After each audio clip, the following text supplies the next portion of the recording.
Anderson County Council passed the $284 million budget last night for the new fiscal year, 23-24. Just give me some of the highlights of that budget. Well, there's an increase in the number of deputies on the road. That's one of the things where council's very happy about.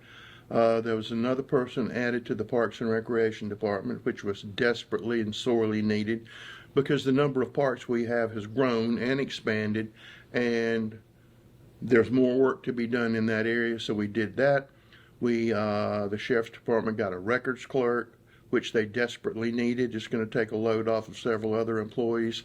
So those are the personnel changes. So really not many new positions added to the total county population. So those were done. I think one of the most significant things as we sit here in the historic courthouse today is that we have paid off one bond and we're going to get a $7 million bond to fix the roof on this courthouse, also repair the timbers in the courthouse that are over 100 years old. We're going to point the bricks. We're going to fix all of the gutters. So very minor modifications on the inside. This is not going to be an interior design project. It's going to be the bones of this courthouse and what the public sees. That's where that money's going, and it's desperately needed, and we're going to be able to do that, and we're going to jump on that right away and start. We've already got a lot of the plans. We've had consulting engineers, structural engineers here, so that's where we are on this project. How long will that take? I don't doubt it wouldn't take 9 months. I mean, there's a lot to it. If you notice the tile up on the courthouse, that's not laying around everywhere. So you have to work to that because we want to restore it exactly like it was. That's what our goal is, and that's what we're going to do. And if this had been done 45 years ago, we probably could have saved the turret and some of the other things, right? Yes, but you can still see the turret in Madison, Georgia, the identical courthouse from Anderson. And if you go down that main street and you turn and you look at that, you will say, I've been here before, but you haven't, but you've seen that courthouse. I guess the point I was making, though, is the rest of the courthouse is in the same kind of peril if something's not done quickly. Absolutely. Anything else in that budget people would notice any difference? That no tax increase was... No tax increase, which is always a good thing. The county employees will receive a 3% raise. The inflation rate's around 8%, but the county council some time ago did a pay rate study, and they want to make sure that they stay with that. Right now, we're very fortunate in the county that we don't have a lot of vacant positions. We're also fortunate in our sheriff's department that we don't have a lot of vacant positions, and I believe that's because the council has allowed us to keep pace and provide competitive salaries to be able to not lose good people to other counties and other cities. Not too long ago, they did a huge boost in all law enforcement to get them up to speed, right? Yes, because it's very competitive law enforcement salaries. As you know, not that many people are wanting to be police officers anymore, so you have to make it worth their while. And you also have to provide the training. One of the things that we're going to be getting, are new tasers in the Sheriff's Department budget, but the Sheriff's Department's getting a large grant to pay for that. We've also got some computer upgrades in some departments that sorely need that, so that's taken care of in there. So a lot of those things are going to be taken care of in that budget. And I think a lot of people didn't realize that not even half the officers now have tasers, and the ones they have, they can't even got parts for. That's exactly right. So we're going to correct that situation. Is there anything else you wish there'd been enough funds in for the year ahead? Oh, I've got $1 billion worth of things that I wish we could do in Anderson County, but I'm thankful that we're able to get what we got this time and still stay within budget and not have a tax increase, and I think that's very important right now. How about funding for roads and bridge repair? How is that looking? I think that's going to be improved this year. They're going to put an additional $20 million in the Anderson County Transportation Committee's hands. That's going to be a big help. But the final solution is when the county decides if they want to do the penny sales tax, which would bring probably in the second year $49 million, probably 44 in the first year.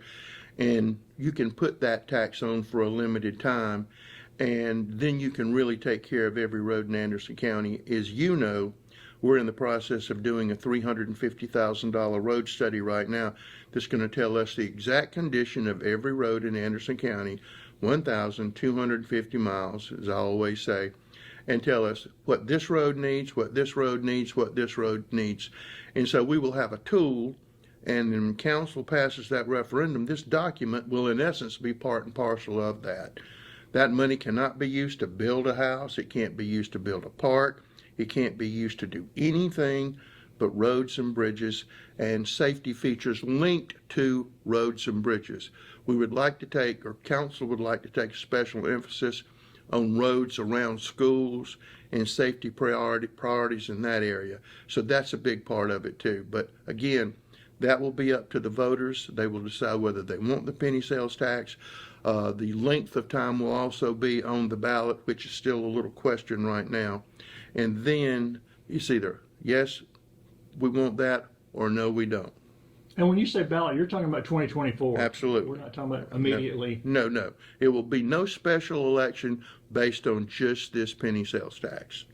And when you talked about the study, people hear study, this is actually a vehicle that's driving every inch of every road that Henderson County owns and analyzing it with lasers. And this is not just a paper study. What we did to start with, we had a portion of the Powdersville area done by this company, in essence to see if what they did was what we needed to do. And it is. And so they're doing us, and they're going to do Greenville County too. I don't know the scope of work in Greenville County, but we're going to do it. We were pleased with that. It kind of matched what we knew, but this is an outside party, independent. They're not prejudiced, because these machines don't have prejudice built into them. So that will be part and parcel of the referendum going before the people. And I guess this massive rains we've been having might be a good time for them to be looking at. I guess it affects roads and bridges in ways people don't think about. Oh, I mean, in the past we've lost bridges. There's one place yesterday had over 3 inches of rain in a very, very short time. There's nothing you can do about that. But yes, it always causes problems, and it does cause roads to wear out. It causes roads to wash out. It causes bridges to go away. So all of that happens. Is there any update on the completion of the new bridge on 29 at Cherokee? That may be the longest project in the history of America. I think the Suez Canal was built faster than that. But I think they're fixing to get ready is the best way to say that. The county also got some good news from the legislative delegation, $3.3 million to use for various projects in the county. How will those funds be used? Very appreciative of the legislative delegation, Senator Cash, Senator Gambrell, Ann Thayer, Don Chapman, Jay West, all those people, Greg Gangdine. Don't want to leave anybody out, I probably am, but that's money. That's over, a mill is worth about $1 million. So you just imagine they in essence sent us 3 mills plus. So it's going to allow us to do more work at Kid Venture and get closer to completion, although I never want it to be fully completed. I want it to just keep growing, but from the original footprint. So we're going to do that. We already have $500,000 for the Piedmont project, the new park on the Saluda River, and we got $500,000, but I really think we got $750,000, so that'll allow us to complete that project completely. We got money to study the old bridge, which we want to turn into a pedestrian bridge. I think that would be a great tourist attraction. I can see a cafe actually on that bridge, and I think it would really spur growth in that area. A dream that we have would be to connect the Saluda River Park with Dolly Cooper Park with a trail running down the river. That may be pie in the sky, but it'll happen one day. So we're excited about that, and we'll be able to book in that river, at least in our part. So we're excited about that. Belton received a nice sum of money to tear down substandard houses. Honeypath did the same. Iva received some money. Everybody got a taste. Dolly Cooper, one of the big requests that we had, and we were at a meeting with Senator Cash and Representative Beach and Councilman Jimmy Davis and the recreation groups, and they love the ball fields at Dolly Cooper Park, but they can't use them all the time. So with those lights that we're going to be able to do with that, it's going to increase the amount of use at Dolly Cooper, which we're very happy about, and really appreciate the help from our state delegation. We couldn't do a lot of these things without their help, and they always step up and help us. And that money was for pretty specific projects. It wasn't just here's 3.3, do whatever you want to. No, we had to say, this is what we want the money for, this is how much money we've spent, this is what we intend to do with it. One thing that is fairly an unusual occurrence at Tuesday's council meeting, a group of citizens from an area up around Townville is requesting zoning. Remind people what that process entails. In Anderson County, we have zoning that comes from the citizens. If a group of citizens in a certain precinct or a certain area get together, they decide they want to zone the area. Then they have to get a petition signed by enough registered voters in that area. And then the council votes to allow them to do that. For that Fork area, we've had the first reading and we've had the second reading. You won't have the third reading until after that election to see if people vote zoning in or they vote zoning out. But that will be the first part of Anderson County to be zoned in a good many years. A good many years. I don't think a lot of citizens realize that's an option for them. It is an option, and we tell people about it every time. You can do this. You can originate the whole process. And talking about parks, and I'm going to talk some more about that in a minute. The one seemingly small thing that kind of snuck through at county council meeting last night was the lease of some property for special population recreation. What's that about? We've been talking with the disabilities and special needs sometime. They at one time were talking about putting housing there, but they changed their mind. But now they want to use that property to grow vegetables there and possibly have a little farm stand and things like that. It's out near the Civic Center. It's a perfect piece of property, and council was delighted to allow them to use that property. And we just had to do that formality just because we have to do formalities. But we're excited about that. Hopefully they'll turn that into a nice garden spot. And that recreational therapy has been pretty effective, I think. It's been very effective, and also these people can grow that produce and sell it. Talking about parks and other things, since last time we met, there have been some events. Saluda River Alley had perfect weather and drew a big crowd. Yes, sir. You were out there. Yep, it was a great event, and it was a wonderful event, and we were real happy about that. Not to go back, but we had Rhythm on the River, and then you had a whole lot of other events at Green Pond. As a matter of fact, in the Wall Street Journal today, there's an article about Green Pond. It's about some guys from Auburn fishing, but it was at Green Pond. So once again, Green Pond gets the biggest news that we have. So we've got that going for us. Well, Meals on Wheels brought people from California and New York with one boat over $2 million for their charity run, raised over $100,000. And that was very good, and that operated out of Green Pond. That brings a whole nother face to Green Pond. They had a concert out there. So Green Pond is more than a fishing destination, and it's going to continue to be a magnet for people coming to our area. You know, what other news at Green Pond? We got some construction next door. Well, what you have, if you remember the old Tiger Cove campground, which kind of run down a lot, now they're going to put an RV park there. Go across the road on the other side, there's going to be an RV park there. On the land across from Tiger Cove, the developers are under discussion about putting townhomes there. So all of that area is very hot right now. And again, it's because of Lake Hartwell, and it's because when County Council, Chairman Tommy Dunn said, our biggest asset is Lake Hartwell, and we've never properly used it. So we're using it now. And those RV parks there, my understanding is electrical and water hookups, but they won't be allowed to use generators and things that are being noisy. No. They'll have full hookups. These are not junky places. They're putting too much money for them to be junky places. You mentioned Kid Venture. What will that new $750,000 allow you to do? Expand the footprint, add more things for people to play on, but also allow us to take an older piece of equipment and put it up near the ball fields, because what we want to do there is enhance the ball field area, because having done that for many, many years, if you go to watch your daughter or your son play, but you got the younger sisters and brothers, then they need something to do. They don't want to see you play ball all day. So we're going to put a little recreation area up there so they can have swings and things to play on up there. We just think that'll make that experience better. Other events, I guess next, Darius Rucker's scheduled to be at the Civic Center Amphitheater in July. He is, Darius Rucker. Some cleaning up down there around the amphitheater. We had to do some work in that old ditch down there, for two reasons. People would fall in it, and the other one, Snakes really enjoyed it tremendously, but it gives us the option for more seating, and it makes it more attractive to developers, because obviously it's becoming more attractive to developers. We have a lot of people who've not been there who are now wanting to come there. We have some other events that we haven't announced. We announced Pitbull yesterday, and again, these are private. Darius Rucker's been put on by Upcountry Fiber. Okay, the county's not putting it on. We're renting the facility. The Pitbull concert, we're going to make money on the Pitbull concert because private promoters coming in there and putting on that concert. How did the Pitbull thing develop? Oh, we have a lady who's associated with us who used to do all the booking for Clemson University and for several other places, and she has worldwide contacts, and she's assisting us with that, and she's doing a remarkable job.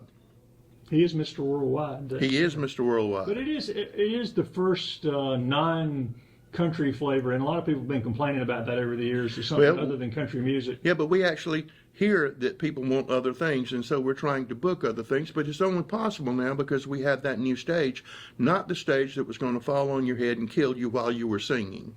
And you got an expanded Celebrate Anderson this year? It's in partnership with the Cancer Association of Anderson. It'll start Friday, Saturday, and Sunday, and end Monday around 12 o'clock. Martina McBride will be the headliner for Celebrate, but there'll be music on Friday night, music on Saturday night. The balloons, will have a whole lot of balloons there because it's their Cancer Association's Balloon Festival. So instead of having two separate events, just bring them all together and make one big weekend. And there's a whole lot of other stuff that's going to be happening there during the day. There'll probably be 8 zillion food trucks out there and a lot of things for people to do and things to play with. Speaking of playing, the upgrades at Wellington Park seem to have been super well received in that community. It's very well received. If you noticed the notice about the big soccer tournament they're going to have down there, and we have plans to add more things down at Wellington too, because that's been great. We appreciate the people who've participated in that, especially Mr. Elder, who's been a driving force in that. So we're looking for exciting things more in that area. How about other park-related news? I know the recreation plans are all done now, and there's 37, I think, parks. Any other park-related news that? No, just trying to maintain, upgrade, and see how we can make them better, and build those new parks that we talked about, and enhance Dolly Cooper, and enhance Green Pond, and enhance every park that we have, because the demand for recreation is huge. People want things to do. Well, again, back to why you had to add a position in parks, because the current staff, when 3 people? There was no Dolly Cooper to deal with. There was no Saluda River Rally. There were none of these big events that take half their years to. No, you can't do it with 3 people, so we've got another person, and it's just going to work out wonderfully well. We haven't talked about economic development much lately. Any news for June, July, August, anywhere in here? We're working with some very large projects that we're hoping to be able to announce, and we've got some smaller ones that we will be announcing pretty quick, but we've got some monsters on the horizon that we're really excited about. I'm not saying they're here, but I feel real good about it. Yeah, because it seems like it's been a while since we've had a huge announcement. Well, people get spoiled because when we make announcements, we always make billion-dollar announcements. It's kind of hard to keep doing that, but I think we got a couple more in us. The lack of materials still creating problems in our growth? I know we keep talking about the sewer project on Exit 14. Well, Exit 14, and we've talked about this before, we're still waiting on those pumps to come in. And everybody else in the United States is waiting for the pumps to come in. We finally received the new air conditioner at the Civic Center, which was installed last week. The other one was 32 years old. It was dying. It was held together with duct tape, baling wire. And so we're excited about that. So we've got that. And instead of being either 60 degrees or 80 degrees, we can actually set the temperature. Working with getting an energy grant, and thanks to Duke Energy, we're going to be able to replace just about every light bulb in the county with energy-saving light bulbs. So we're excited about that. That's going to help us on our power bill. There's just a lot of little things that go on every day that, they amount to big things. We're going to put a new roof on the agricultural building where probation and parole is, so we're doing that. We're going to put a roof on the sheriff's department. Council voted to do all of those projects. So there's a lot of maintenance that goes on. Anything else at the Civic Center since we're still out there talking this? Well, we know that we need to put a new boiler and other things in there. And if you notice, they've painted the front of the Civic Center, and we're going to eventually get all of the Civic Center painted and do some more interior work. How about the Equinox Mill property? Is it any progress? We're digesting the state budget being finalized and seeing where we are on tax credits for developers. That's precisely where we are. Is that you optimistic or you don't know? I'm optimistic. I would be more optimistic if they hadn't changed it for no good reason to what it is now, to back to what it was. You would see all of these old mills spring to life. I haven't talked to Greg Smith lately. Are any updated projects for litter cleanup planned? Any new big pickups? I know we had the big one in the spring. Greg has a list, and I don't know each one off the top of my head, but we're always working with individual groups who want to clean up Lake Hartwell or clean up this road or clean up that road. So that goes on almost all the time. How about the broadband partnership? Is it still on schedule for the county? Everything's working well. They have received more grant funds from the state, and they're actually out there working, putting in new lines now, north and south. Some of the people who've been without internet, especially in the Honeypath area, are now being able to hook up to internet. We've got it coming in France and those areas. So we're working real hard in our partnership. But AT&T and Charter are also doing some things too, but our money's on Upcountry Fiber. And Mike Gamble said they told him he can get it, but he still didn't have it last time I talked to him. Well, he is eventually going to get it. But I can assure you he didn't use any power to jump ahead of the line, because he's still at the last of the line, but he is going to get it. That had to be a temptation for a state senator. It is, but he's not like that. How about updates on mental health court and veterans court? That's in the solicitor's hands right now. All the money's there, all the training is, and they should have that up and running. The consultant to help them set it up is in place, so we'd have to get an update from the solicitor on where that is. If somebody doesn't remember, tell people what that is. That's the mental health court is where you go, and if you have a mental situation, and instead of just going straight through criminal court, it's another path you can take where you can get structured help and be made aware of all these other resources.